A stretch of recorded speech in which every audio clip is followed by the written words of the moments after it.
అంటే వలసలు పోయే తెలంగాణ, వేరే దగ్గర పోయి బతికే తెలంగాణ అంటుండేది.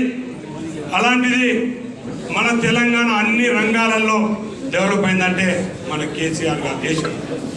మిత్రులారా, బడుగు బలహీన వర్గాల గురించి అన్ని వర్గాల వారికి ఏ రకంగా నా ప్రజలు, నా తెలంగాణ ప్రజలు ఎన్ని కష్టాలలో ఉన్నారు, ఎన్ని కష్టాలు పడ్డారు, 10 సంవత్సరాల కింద బానిస బతుకుంటుండే అలాంటి నా తెలంగాణ ప్రజలను అన్ని రకాలుగా ఆదుకోవాలని చెప్పి మన కేసీఆర్ గారు ఎన్నో స్కీమ్స్ తీసుకొచ్చి ప్రతి ఒక్కరికి కూడా ఏదో స్కీమ్ ద్వారా సహాయం పొందేటట్టు మరి అందరికి కూడా సహాయం చేయడం జరిగింది.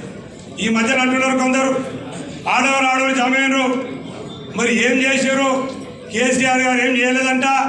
ఈ రోజున డెవలప్మెంట్ అయింది కేసీఆర్.